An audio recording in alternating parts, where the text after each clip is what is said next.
بسم اللہ الرحمن الرحیم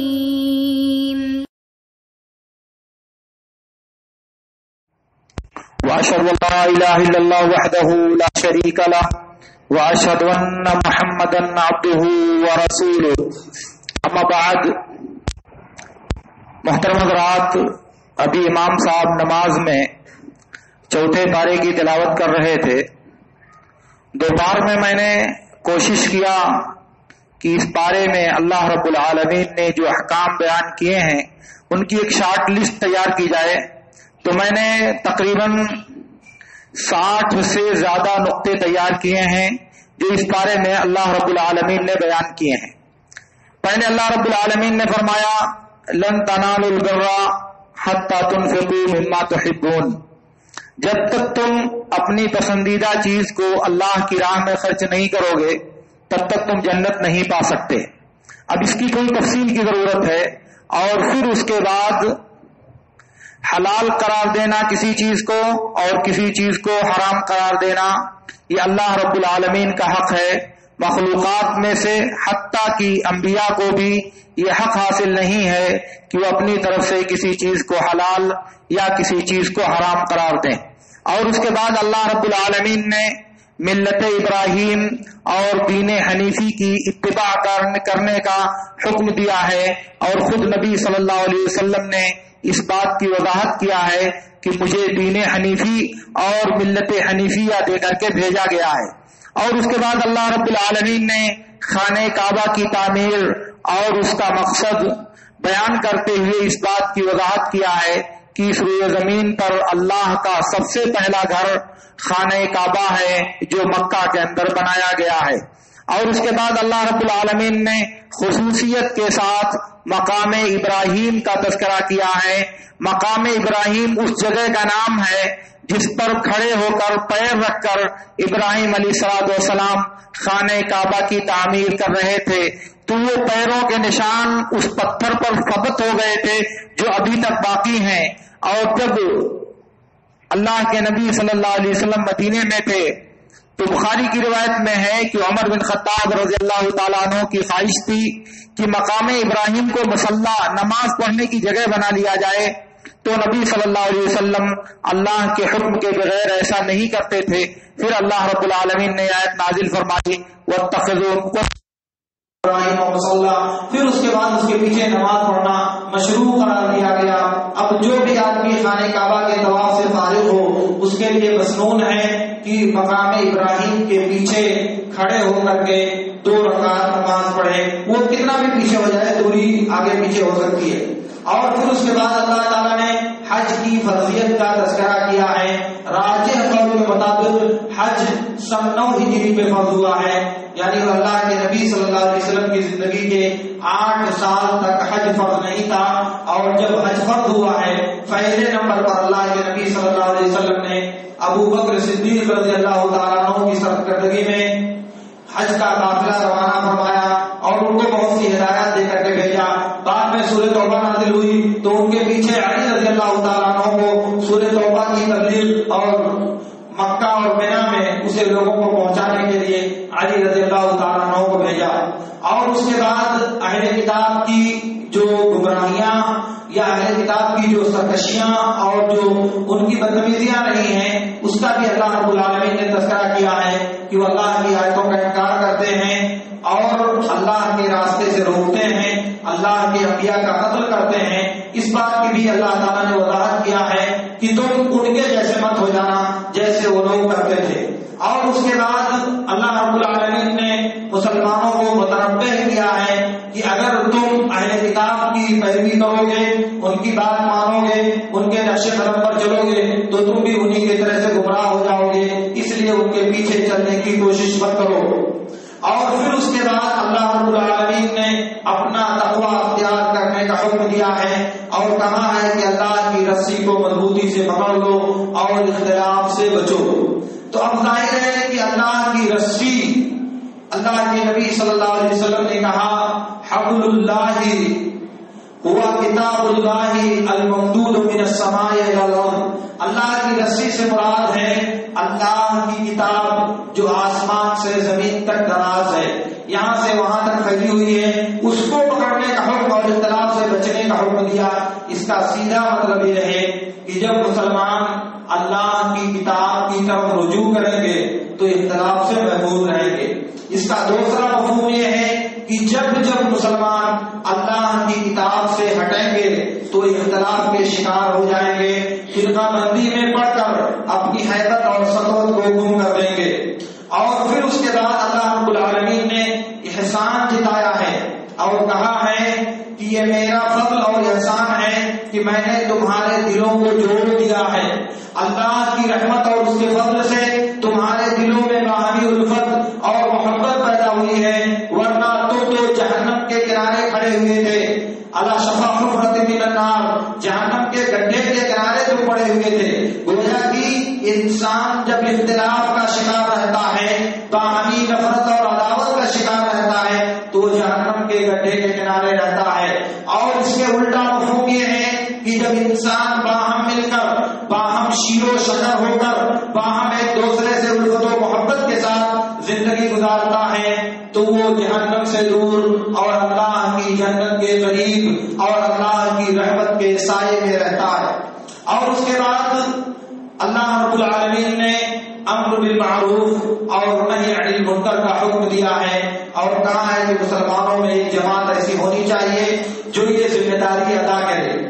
مسلمانوں میں ایک گروہ ایسا ہونا چاہیے جو بھلائی کا حکم دے اور برائی سے منع کرے۔ ظاہر ہے کہ اس کی وضاحت کی ضرورت ہے۔ اور پھر اس کے بعد اللہ تعالیٰ نے کہا کہ قیامت کے دن کچھ لوگوں کے چہرے روشن ہوں گے اور کچھ لوگوں کے چہرے سیاہ ہو جائیں گے۔ تو جن کے چہرے روشن ہوں گے وہ اہل ایمان ہوں گے اور جن کے چہرے سیاہ ہوں گے وہ اہل کفر ہوں گے۔ میں نے دیکھا کہ عبداللہ بن عباس رضی اللہ تعالیٰ عنہ سے ایک کتاب ہے جمال بشیر آبادی کی، وجوب لزوم الجماعہ، اس میں انہوں نے لکھا ہے کہ یہ بات ابن عباس رضی اللہ تعالیٰ عنہ سے ثابت ہے کہ جن کے چہرے روشن ہوں گے وہ اہل سنت و جماعت کے لوگ ہیں اور جن کے چہرے سیاہ ہوں گے قیامت کے دن وہ اہل بدعت و اختلاف کے لوگ ہیں۔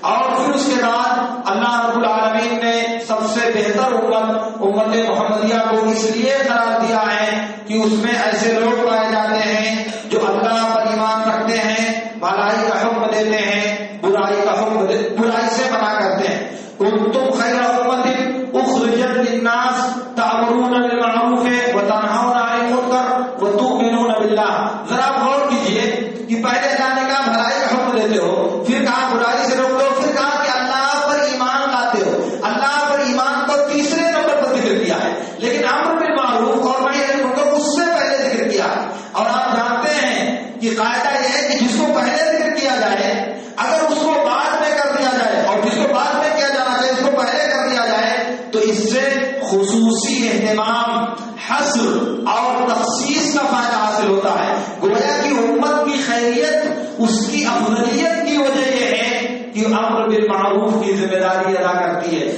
اور اس کا مفہوم یہ ہے کہ اگر امت امر بالمعروف اور نہی عن المنکر کی ذمہ داری ادا کرنا ترک کر دے تب یہ خیر امت نہیں رہ جائے گی، کیونکہ اس کو جو مرتبہ ملا ہے وہ خاص صفات اور خاص اعمال کی وجہ سے ملا ہے۔ اگر ان صفات سے دامن خالی ہو جائے تو ظاہر ہے کہ وہ درجہ باقی نہیں رہ جائے گا۔ اور پھر اس کے بعد اللہ رب العالمین نے یہاں ایک چیز بیان کیا ہے اہل کتاب کے بارے میں۔ میرے علماء اور طلبہ بیٹھے ہیں وہ نوٹ کر لیں، اللہ رب العالمین نے کہا وَلَوْ آمَنَ أَهْلُ الْكِتَابِ لَكَانَ خَيْرًا لَهُمْ۔ اگر اہل کتاب ایمان لے آتے تو ان کے لیے زیادہ بہتر ہوتا۔ عربی زبان میں خیر کا لفظ اس میں تفضیل کا صیغہ ہے اور اس میں تفضیل قاعدے کے اعتبار سے ایسی جگہ استعمال کیا جاتا ہے جہاں دو چیزوں کے درمیان کمپیریزن کیا جا رہا ہو، جہاں دو چیزوں کے درمیان مقابلہ کیا جا رہا ہو اور دونوں اس صفت میں مشترک ہیں لیکن وہ صفت ایک میں زیادہ ہے اور دوسرے میں کم ہے، اسے اس میں تفضیل کہا جاتا ہے۔ گویا کہ ایک خوبی ہے، ایک اچھائی ہے یا ایک برائی جو بھی ہے، دونوں میں پائی جاتی ہے وہ چیز، لیکن وہ چیز ایک میں کم ہے دوسرے میں زیادہ ہے۔ تو جب اللہ رب العالمین نے کہا کہ اگر اہل کتاب ایمان لے جاتے تو ان کے لیے زیادہ بہتر ہوتا. تو اس قاعدے کے مطابق اصول یہ بنے گا کہ اگر اہل کتاب ایمان نہیں لائیں گے تو ان کے لیے کم بہتر ہوگا, زیادہ بہتر نہیں کم بہتر ہوگا. حالانکہ یہ بات غلط ہے, حالانکہ یہ بات غلط ہے, کیونکہ جو ایمان نہیں لاتا اس کے لیے نہ دنیا میں کوئی خیر ہے اور آخرت میں کوئی خیر ہے. اس لیے معلوم یہ ہوا کہ یہاں اس میں تفضیل کا صیغہ اپنے حقیقی معنی میں نہیں ہے, بلکہ یہاں خیر فاعل کے معنی میں ہے کہ ان کے لیے مطلق طور سے بہتر ہوگا. اور اس معنی میں یعنی اس میں تفضیل فاعل کے معنی میں کثرت کے ساتھ کتاب و سنت میں موجود ہے. جیسے مثال کے طور پر سنن اربعہ اور مسند احمد وغیرہ کی روایت میں ہے, اللہ کے نبی صلی اللہ علیہ وسلم نے فرمایا من اغتسل یوم الجمعۃ فمن اغتسل یوم الجمعۃ فبها ونعم ومن توضأ فالوضوء افضل. بہرحال یہاں بھی افضل اس میں تفصیل کے معنی میں نہیں ہے, تو یہ اللہ رب العالمین نے ذکر کیا ہے. اور اس کے بعد پھر اللہ رب العالمین نے اہل کتاب کے ظلم سے مسلمانوں کو متنبہ کیا ہے کہ وہ انبیاء کو قتل کرتے ہیں اور کفر کرتے ہیں. اور یہ بات قابل لحاظ ہے کہ اللہ تعالیٰ نے اہل کتاب کے جرائم بیان کرنے کے بعد اس بات کی وضاحت کیا ہے کہ وہ سب یکساں اور برابر نہیں ہیں. ان میں سے بھی کچھ اہل ایمان, اللہ سے ڈرنے والے اور اللہ کا تقویٰ اختیار کرنے والے لوگ موجود ہیں. اس وقت بھی تھے, آج بھی ہیں, اور یہ سلسلہ ہمیشہ قائم رہے گا. تو اللہ رب العالمین نے عدل کا اظہار کرتے ہوئے جو صاحب عیب ہیں ان کو بھی بیان کیا, اور جو صاحب بدع ہیں جن کے اندر خوبیاں پائی جاتی ہیں ان کو بھی اللہ رب العالمین نے بیان کیا.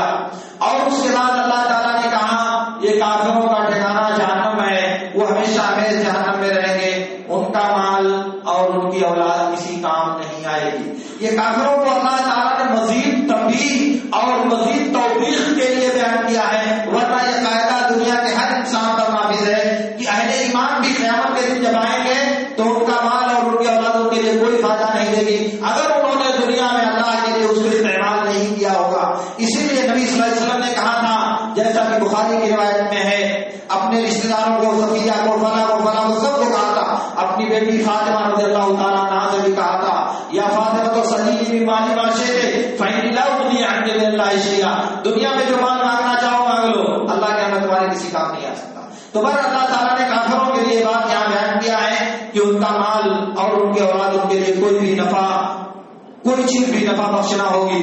اور پھر اس کے بعد اللہ رب العالمین نے اہل ایمان کو متنبہ کیا ہے کہ تم کافروں کو دوست نہ بناؤ, اہل کتاب کو تم دوست نہ بناؤ, کافروں کو دوست نہ بناؤ. کیوں؟ اس لیے کہ اگر تمہیں کوئی تکلیف پہنچتی ہے تو یہ خوش ہوتے ہیں, اور جب تمہیں کوئی بھلائی پہنچتی ہے تو ان کو صدمہ لاحق ہوتا ہے. وہ زبان سے تمہارا ساتھ دیتے ہیں اور دل سے میں ان کے نفرت بھری ہوئی ہے, وہ نفرت جس کا وہ اظہار نہیں کرتے. یہ قاعدہ رہتی دنیا تک انسانوں کے لیے, مسلمانوں کے لیے کسی بھی صورت میں کسی غیر مسلم سے, چاہے اہل کتاب میں سے ہو, چاہے اہل شرک میں سے ہو, اور چاہے اہل وطن میں سے ہو, کسی سے دوستی کرنا جائز نہیں ہے. دوستی کا مطلب ہوتا ہے دل دے دینا, دل میں جگہ دینا, ورنہ ہمدردی کرنا, خیر خواہی کرنا, ان کی مدد کرنا, ان کے ساتھ حسن معاشرت کرنا, ان کے ساتھ لین دین میں ایمانداری اور سچائی کا معاملہ کرنا, یہ تو فرض ہے ہمارے اوپر, یہ مطلوب ہے. تو رواداری اور حسن سلوک ایک دوسری چیز ہے, لیکن دل دے دینا اور دل میں جگہ دے دینا یہ بالکل ایک دوسری چیز ہے, جسے اللہ رب العالمین مودت, محبت, الفت اور قلبی لگاؤ سے تعبیر کرتا ہے. اس لیے دونوں میں فرق ہونا چاہیے. معاملہ داری, حسن سلوک, اچھی طرح سے لین دین کرنا یہ اہل ایمان سے مطلوب ہے. البتہ دل دے دینا اور دل میں جگہ دے دینا یہ مطلوب نہیں ہے. اس بات سے اللہ رب العالمین نے سختی کے ساتھ متنبہ کیا ہے اور کہا ہے کہ ان کے دل میں تمہارے لیے بغض بھرا ہوا ہے, اگرچہ کہ اس کے اظہار کی قوت نہیں رکھتے. اور اس کے بعد اللہ رب العالمین نے مسلمانوں کو متنبہ کیا ہے کہ اگر تم صبر اور تقویٰ اپناؤ گے تو ان کی سازشیں اور ان کا مکر تمہیں کوئی بھی نقصان نہیں پہنچائے گا. وَإِن تَصْبِرُوا وَتَتَّقُوا لَا يَضُرُّكُمْ كَيْدُهُمْ شَيْئًا. تو گویا کہ دنیا میں دشمنوں کی چالوں کا مقابلہ کرنے کا جو ہتھیار اللہ رب العالمین نے ہم کو دیا ہے وہ ہے صبر اور تقویٰ. اور اس کے بعد اگر میں اس کی شرح کروں تو بات لمبی ہوگی، لیکن پہلے سن لیجیے ساری باتیں. اور پھر اس کے بعد اللہ رب العالمین نے غزوہ احد کا نقشہ کھینچا ہے جو سن 3 ہجری شوال میں پیش آیا تھا. اس میں کیسے مسلمانوں کی اللہ تعالیٰ نے مدد کیا اور پھر کیسے مسلمانوں کو فتح ہوئی، پھر وہ فتح کیسے شکست میں تبدیل ہو گئی اور کیسے مسلمانوں کے دیو گروہ وہاں مسلمانوں کا ساتھ چھوڑ کر کے واپس چلے آئے، اللہ کے نبی کو چھوڑ دیا، اور پھر کیسے اللہ تعالیٰ نے ان کی ہمدردی کی اور ان کو واپس کر کے لایا. اس کو اللہ رب العالمین نے یہاں اور اس کے بعد بھی آیات میں بیان فرمایا ہے. اور اس کے بعد اسی بیچ میں اللہ رب العالمین نے بدر کا بھی تذکرہ کیا ہے، اور بدر میں اللہ تعالیٰ نے جو اپنی نصرت اور مدد نازل کی تھی اس کا بھی اللہ رب العالمین نے تذکرہ کیا ہے. اور اسی سے آپ میں آگے کہا ہے کہ اے پیغمبر آپ کو امت کے بارے میں کوئی اختیار حاصل نہیں ہے، وہ چاہے تو ان کو معاف کر دے اور چاہے تو ان کو سزا دے دے. لَيْسَ لَكَ مِنَ الْأَمْرِ شَيْءٌ أَوْ يَتُوبَ عَلَيْهِمْ أَوْ يُعَذِّبَهُمْ فَإِنَّهُمْ ظَالِمُونَ. یہ اللہ رب العالمین نے اسی بارے کے اندر بیان فرمایا ہے. میں نے دیکھا کہ انس بن مالک رضی اللہ تعالیٰ عنہ سے یہ بات بسند صحیح ثابت ہے احمد اور مسلم وغیرہ کی روایتوں میں کہ اللہ کے نبی صلی اللہ علیہ وسلم کو احد کے دن بہت چوٹ آئی تھی، سر آپ کا زخمی ہو گیا تھا، اسی حال میں آپ بے ہوش ہو گئے تھے. جب آپ کو افاقہ ہوا، ہوش آیا، تو آپ نے کہا کیف یفلح قوم شجعوا نبیہم، وہ قوم کیسے کامیاب ہو سکتی ہے جو اپنے نبی کا سر توڑ دے، اپنے نبی کو زخمی کر دے. جب یہ بات نبی صلی اللہ علیہ وسلم نے کہی تو اللہ تعالیٰ کو یہ بات اچھی نہیں لگی. کہا کہ آپ کو یہ حق نہیں ہے کہنے کا، ان کو توبہ، ان کی توبہ قبول کرے کہ عذاب سے کام اللہ تعالیٰ کا، آپ کا کام ہے نہیں ہے، آپ کا کام ہے میرا دین ان تک پہنچا دینا. دوسری روایت ہے صحیح بخاری اور مسلم کی انس بن مالک سے بھی اور عبداللہ بن عمر رضی اللہ تعالیٰ عنہما سے بھی کہ اللہ کے نبی صلی اللہ علیہ وسلم جب کفار کے لیے بد دعا کر رہے تھے، اور یہ بد دعا کرنے کا عمل سن 3 ہجری میں شروع ہوا تھا جب اللہ کے نبی صلی اللہ علیہ وسلم کے 70 علماء کو دھوکے اور غداری سے تیر معونہ میں شہید کر دیا گیا تھا. اور پھر اسی سے متصل غزوہ رجیع میں اللہ کے نبی صلی اللہ علیہ وسلم کے 10 صحابہ کو دھوکہ دے کر مار دیا گیا تھا. اس موقع سے اللہ کے نبی صلی اللہ علیہ وسلم کو بہت تکلیف ہوئی تھی اور پورے 1 مہینے تک اللہ کے نبی صلی اللہ علیہ وسلم کافروں کے لیے دعا اور مسلمانوں کے لیے دعا کر رہے تھے. اور ہر دن 5 نمازوں میں آخری رکعت میں رکوع کے بعد ہاتھ اٹھا کر دعا کرتے تھے، جس کو اسلامی فقہ کی اصطلاح میں قنوت نازلہ کہا جاتا ہے، مصیبت والی دعا، مصیبت کی قنوت. تو وہ دعا آپ کرتے تھے. پھر اللہ تعالیٰ نے آیت نازل فرمائی کہ آپ اس طرح سے دعا نہیں کر سکتے، تو اللہ کے نبی صلی اللہ علیہ وسلم نے قنوت نازلہ پڑھنا چھوڑ دیا. اور پھر اس کے بعد اللہ رب العالمین نے سود کھانے پر تنبیہ کیا ہے، سختی کے ساتھ منع کیا ہے اور کہا کہ سود کو بڑھا چڑھا کر کے مت کھاؤ. یہ بات گزشتہ بارے میں بھی اللہ تعالیٰ نے بیان کیا ہے. اور اس کے بعد حکم دیا ہے کہ تم اللہ اور اس کے رسول کی اطاعت کرو تاکہ کامیابی تمہارا قدم چوم سکے. اور اس کے بعد کہا ایسی جنت کی طرف لپکو، آگے بڑھو ایسی جنت کی طرف جس کی وسعت اور جس کی پہنائی آسمان اور زمین سے بھی زیادہ ہے. آسمان اور زمین کی جو وسعت ہے اس سے بھی زیادہ وہ جنت تمہارے لیے تیار کی گئی ہے، اس کی طرف لپکو. کون لوگ؟ اللہ رب العالمین نے کہا یہ وہ لوگ ہیں جو تقوی اختیار کرتے ہیں.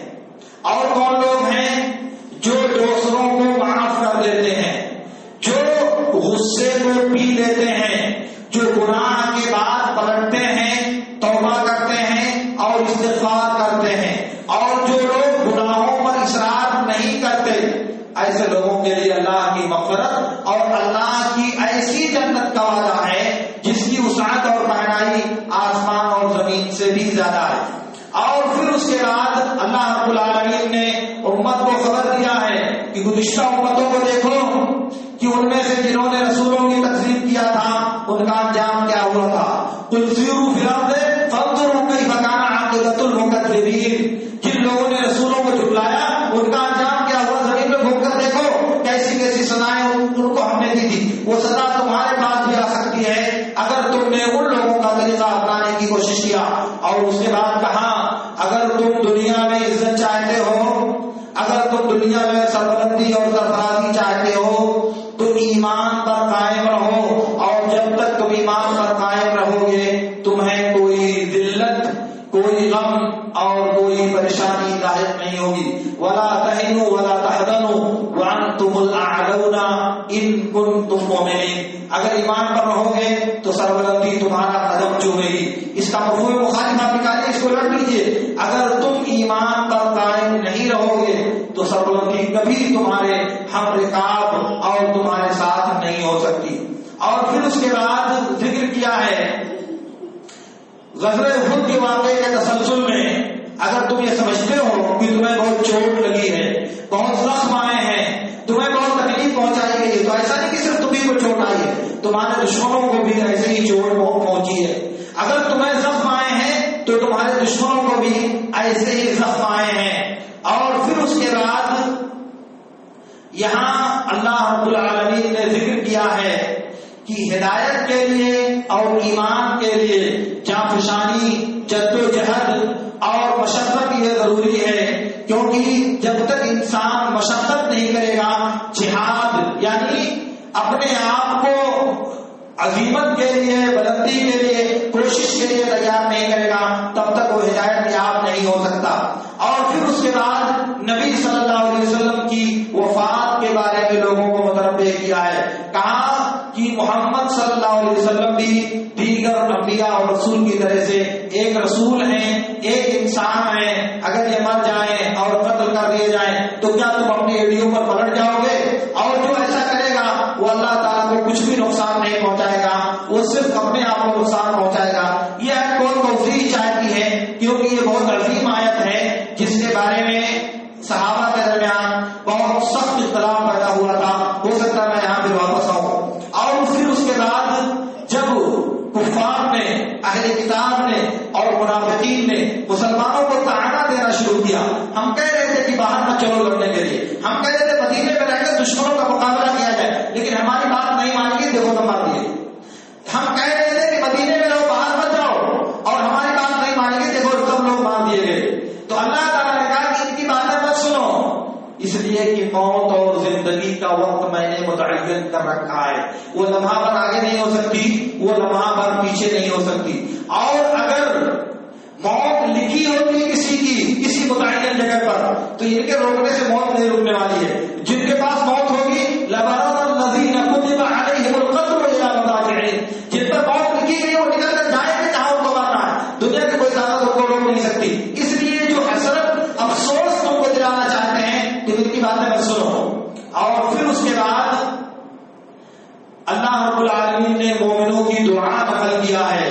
ربنا اغفر لنا ذنوبنا واسرافنا فی امرنا وثبت اقدامنا وانصرنا علی القوم الکافرین. گویا کہ اہل ایمان جب میدان کارزار میں ہوتے ہیں تو اپنے زور بازو، اپنے ہتھیار اور اپنی قوت پر ان کو بھروسہ نہیں ہوتا. بھروسہ کس پر ہوتا ہے؟ اس بات پر اے اللہ تو ہمارے گناہوں کو بخش دے، اور ہم نے اپنے معاملے میں جو زیادتی کیا ہے اس زیادتی کو بھی بخش دے، اور ہمیں ثواب قدمی عطا فرما، اور دشمنوں کے خلاف، کافروں کے خلاف ہماری مدد فرما. اور پھر اس کے بعد غزوہ احد کا دوبارہ اللہ رب العالمین نے منظر پیش کیا ہے کہ جب تم کافروں کو قتل کر رہے تھے، انہیں ایک ایک کر کے چون چون کے مار رہے تھے، پھر اس کے بعد تم شکست میں دو چار ہو گئے. ایسا کیوں ہوا؟ اللہ رب العالمین نے اس کی دو وجہ بیان کیا ہے. کہا کہ تم کافروں کو قتل کر رہے تھے، ان کو تہے تیز کر رہے تھے، لیکن پھر اس کے بعد تم نے دو کام کیا کہ تمہاری شکست، تمہاری جیت شکست میں تبدیل ہو گئی. کیا کیا؟ ایک تو اللہ تعالیٰ نے کہا کہ تم نے رسول کی نافرمانی کیا اور تم نے آپس میں اختلاف کیا. یہ اختلاف اور یہ رسول کی نافرمانی جیتی ہوئی جنگ کو شکست میں بدل دیتی ہے. وہ جو بخاری کی روایت ہے عبداللہ بن جبیر رضی اللہ تعالیٰ عنہ کی، سرکردگی میں اللہ رسول کے رسول صلی اللہ علیہ وسلم نے 50 سواروں کا جو دستہ متعین کیا تھا، وہ لوگ اپنا وہاں چھوڑ کر بھاگ گئے، تو وہاں چھوڑا رسول کی نافرمانی ہوئی.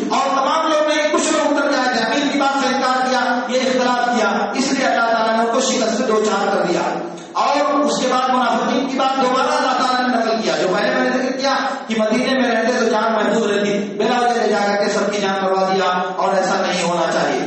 اور پھر اس کے بعد نبی صلی اللہ علیہ وسلم کی سیرت کی بلندی اور آپ کے اخلاق کی رفعت کا تذکرہ کیا ہے۔ فَبِمَا رَحْمَةٍ مِّنَ اللَّهِ لِنتَ لَهُمْ، یہ اللہ کی رحمت ہے آپ کے لیے کہ آپ ان کے لیے نرم ہیں، آپ ان کے لیے آسانی پسند ہے۔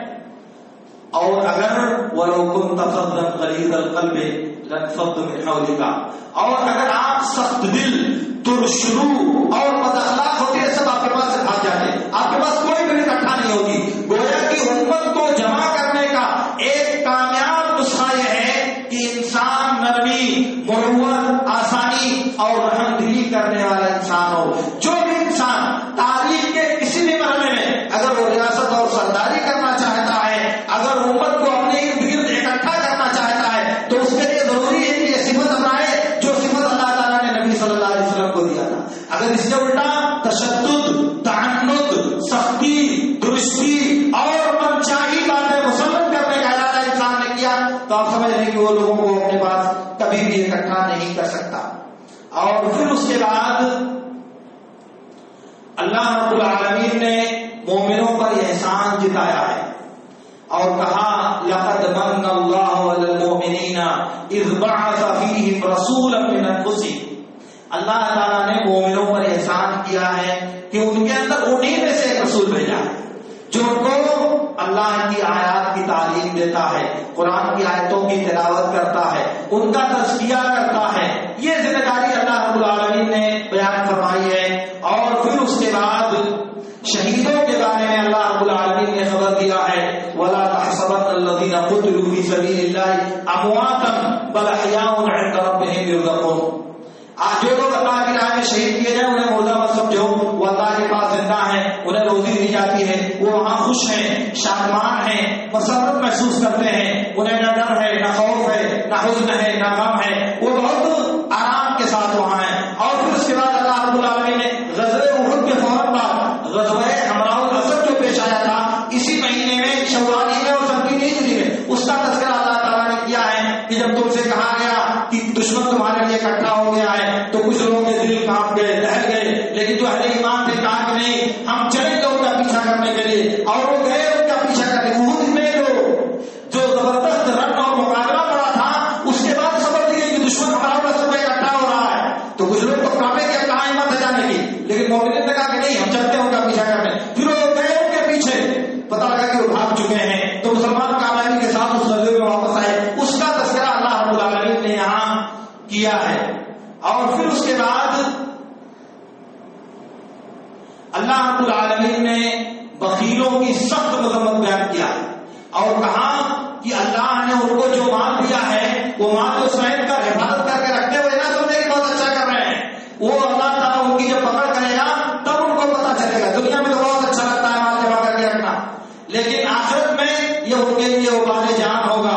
بلکہ اللہ تعالیٰ نے کہا کہ ان کو ان کا مال ان کے گلے کا ہار پہنا کر کے قیامت کے دن پہنایا جائے گا۔ یہ بات پھر کبھی عرض کرنے کی ہے انشاءاللہ۔ اور پھر اس کے بعد دوبارہ یا سہبارہ اس بارے میں اللہ رب العالمین نے اہل کتاب کی بدتمیزیاں اور پھر انبیاء کو تنگ کرنا، انبیاء سے مطالبہ کرنا کہ جب تک تم کوئی آگ نہیں لاتے جو قربانی کو جلا کر خاک کر دے تب تک ہم تمہارے اوپر ایمان نہیں لائیں گے، یہ بھی ان لوگوں نے مطالبہ کیا، اس کا بھی تذکرہ اللہ تعالیٰ نے کیا ہے۔ اور پھر اس کے بعد خبر دیا ہے کہ دنیا میں جو بھی جاندار ہے اسے مر جانا ہے، کسی کو اس دنیا میں زندہ نہیں رہنا ہے۔ اور پھر اس کے بعد بتایا ہے کہ انسان کے ہر عمل کا بدلہ اللہ تعالیٰ قیامت کے دن دے گا۔ دنیا میں انسانوں کے عمل کا بدلہ پورا نہیں ہوتا، نہ خیر کا بدلہ اور نہ شر کا بدلہ، کوئی بھی بدلہ دنیا میں انسان کا پورا نہیں ہوتا، اللہ تعالیٰ قیامت کے دن بدلہ دے گا۔ اور پھر اس کے بعد اہل کتاب سے اللہ تعالیٰ نے وعدہ کیا تھا کہ تم میری کتاب کو لوگوں سے بیان کرو گے، لوگوں کو سناؤ گے، لوگوں کو سمجھاؤ گے، مگر انہوں نے اس کو الٹا کیا، وعدہ خلافی کیا اور کتاب اللہ کو بدل دیا اور اسے چھپا دیا۔ بجائے اس سے کہ لوگوں کو بتاتے انہوں نے لوگوں سے اس کو رپوش کر دیا۔ یہ ان کی وعدہ خلافی ہے جس کا ذکر اللہ رب العالمین نے کیا ہے۔ اور پھر اس کے بعد اللہ تعالیٰ نے دعوت دیا ہے کہ جو اہل ایمان ہیں وہ اللہ کی بنائی ہوئی نشانیوں میں، اللہ کی مخلوقات میں غور و فکر کرتے ہیں۔ اور پھر اس کے بعد مومنوں کی چند صفات کا ذکر کیا ہے کہ وہ اللہ سے توبہ کرتے ہیں، اللہ سے دعا کرتے ہیں اور اللہ تعالیٰ سے استغفار کرتے ہیں. اسی پر سورہ آل عمران ختم ہو جاتی ہے، مگر اسی بارے میں پھر سورہ نساء آتی ہے. سورہ نساء کی پہلی آیت میں اللہ تعالیٰ نے تقویٰ کا حکم دیا ہے اور پوری انسانیت کے ایک جان سے پیدا کرنے کا تذکرہ کیا ہے، جو بنی آدم کی وحدت نسل کا ایسا تصور ہے جو اسلام میں اکیلا تصور ہے، دنیا کے کسی دوسرے مذہب میں اس کا تصور نہیں پایا جاتا. اور پھر حکم دیا ہے کہ یتیموں پر ظلم کرنے سے، اگر یتیم بچیوں سے شادی کرنے میں تم کو ان کے مال کا لالچ ہے تو تم ان سے شادی مت کرو، بلکہ دوسری عورتوں سے شادی کرو، ان میں سے تم کو جو اچھی لگے 2 کر لو، 3 کر لو، 4 کر لو، جو چاہو شادی کر لو، مگر یتیم بچیاں جو تمہاری کفالت میں ہیں ان کے مال کی لالچ میں تم ان سے شادی مت کرو، کیونکہ تم ان سے شادی کرنے کے بعد جب ان سے عدل نہیں کر سکتے تو تم ان سے شادی نہ کر کے دیگر عورتوں سے تم شادی کرو. ایسا اللہ رب العالمین نے حکم دیا ہے. اور اس کے بعد عورتوں کو ان کا مال دینے کا حکم دیا ہے اور کہا گیا وہ خوشی سے اپنا مال تم کو واپس کر دے، یعنی عورت اپنا مال شوہر کو واپس کر دے تو ایسا کرنا اس کا دینا جائز ہے اور مرد کا اسے کھانا اور استعمال کرنا جائز ہے. اور اس کے بعد اللہ تعالیٰ نے کہا کہ جو احمد بے عقل اور بے شعور ہے ان کو اپنا مال مت دو، ولا تؤتوا السفهاء اموالكم، اپنا مال بیوقوفوں کو مت دو. اور اسی طرح یتیم بچوں کو بھی ان کا مال ان کے حوالے نہ کر دو جب تک وہ سن رشد کو، شعور کی عمر کو، سوجھ بوجھ کو نہ پہنچ جائے کہ مال کی حفاظت کر سکیں، تب تک تم انہیں اپنا مال نہ دو. اور اس کے بعد اللہ رب العالمین نے ترکہ وراثت کی تفصیل بیان کیا ہے، کس کو کتنا ملے گا، کیا ملے گا، اور وہ پوری تفصیل آپ نے بھی سنا ہے. اور پھر اس کے بعد اللہ رب العالمین نے ان حصوں کو اللہ کی حدود قرار دیا ہے کہ اس میں اگر کوئی زیادتی کرنے کی کوشش کرے گا یا بدلنے کی کوشش کرے گا تو اللہ کی حدود سے آگے بڑھنے والا ہوگا. اور پھر اس کے بعد شریعت میں پہلے زنا کی حد نازل ہونے سے پہلے زنا کا جو حکم تھا اس کو اللہ تعالیٰ نے یہاں بیان کیا ہے کہ اگر کوئی بدکار مرد یا عورت مل جائے اور ثابت ہو جائے تو تم ان کو گھروں میں قید کر دو، اس وقت تک قید رکھو یہاں تک کہ ان کو موت آ جائے یا اللہ تعالیٰ کوئی راستہ نکال دے. اللہ تعالیٰ نے وہ راستہ نکال دیا ہے. صحیح مسلم کی روایت میں ہے اللہ کے نبی صلی اللہ علیہ وسلم نے فرمایا خذوا عني فقد جعل اللہ لهن سبیلا. یہ جو اللہ نے کہا تھا یجعل اللہ لهن سبیلا، اس کو اللہ کے رسول نے فرمایا سیکھ لو مجھ سے، تم سیکھ لو. اللہ تعالیٰ نے زانی مردوں اور زانی عورتوں کے لیے راستہ نکال دیا ہے کہ اگر شادی شدہ مرد اور عورت زنا کریں تو انہیں کوڑے مارو اور پتھروں سے مار مار کر جان لے لو ان کی، اور اگر غیر شادی شدہ ہیں تو ان کو 100 کوڑے لگائے جائیں اور 1 سال کے لیے جلا وطن کر دیا جائے، شہر سے نکال دیا جائے. اور پھر اس کے بعد اللہ رب العالمین نے توبہ کے لیے جہالت کو شرط قرار دیا ہے، یعنی جو اللہ کی معصیت نادانی میں کرتا ہے اور اصرار نہیں کرتا اور موضوع موت میں توبہ نہیں کرتا ان کی توبہ قبول ہوتی ہے. جو آدمی نادانی میں اور موضوع موت سے پہلے توبہ کرے اس کی توبہ اللہ تعالیٰ قبول کرتا، موضوع موت میں اللہ تعالیٰ توبہ قبول نہیں کرتا.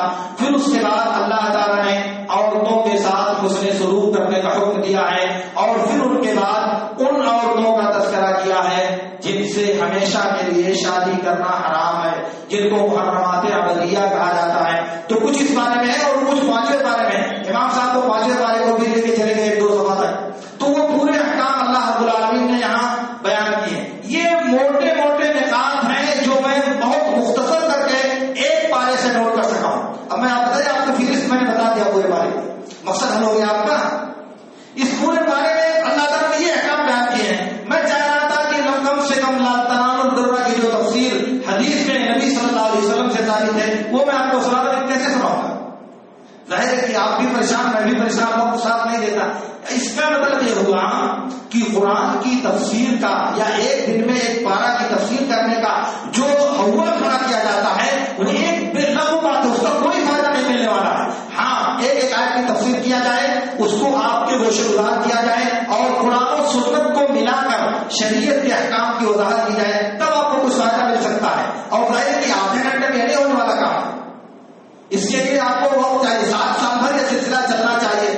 تو سرحد میں آپ کو بتانا چاہ رہا تھا کہ میں بیٹھا 10 منٹ کے لیے، پارا لیا میں نے، کافی لیا، میں سوچا کہ لاؤ دیکھوں کہ اللہ تعالیٰ اس بارے میں کون کون سی باتیں ہمیں بتاتا ہے. تو میں نے بہت سی چیزوں کو چھوڑ دیا، جو اہم باتیں تھیں ان کو میں نے نوٹ کرنے کی کوشش بھی 60-65 پہنچ گئی میرے پاس. اب میں ان میں سے اگر ایک نقطے کو 1 منٹ دوں، 1 منٹ نہیں ہو سکتا، تب بھی 60 منٹ ہوگا. اور یہ اللہ تعالیٰ اس میں جو احادیث وارد ہیں وہ مجھے آدھا گھنٹہ چاہیے. امر بالمعروف کے بارے میں مجھے گھنٹہ چاہیے بتانے کے لیے کہ امر بالمعروف کے شرعی احکام کیا ہیں، کون کرے گا کون نہیں کرے گا، کب کرے گا کب نہیں کرے گا، اس کا مطلب کیا ہوتا ہے. ظاہر کی چیزیں تفصیل چاہتی ہے، وراثت کے احکام ہیں، اور پھر ان سے شادی کب جائز ہے کب نہیں جائز وغیرہ وغیرہ جو بات ہے اس بارے میں موجود ہیں. بہرحال وقت کی قلت کا شکوہ تو ہے، لیکن یہ جو بات ہے اللہ رب العالمین نے اس بارے میں بیان فرمائی تھی وہ اختصار کے ساتھ آپ کے سامنے میں نے رکھا ہے. اب اس کو سمجھنا، اس پر عمل کرنا یہ آپ کی ذمہ داری ہے. اللہ رب العالمین سے میں دعا کرتا ہوں کہ اللہ رب العالمین ہمیں ان باتوں پر عمل کرنے کی توفیق عطا فرمائے. وآخر دعوانا ان الحمد للہ رب العالمین. اقول لکم ما تسمعون واستغفر اللہ لی ولکم.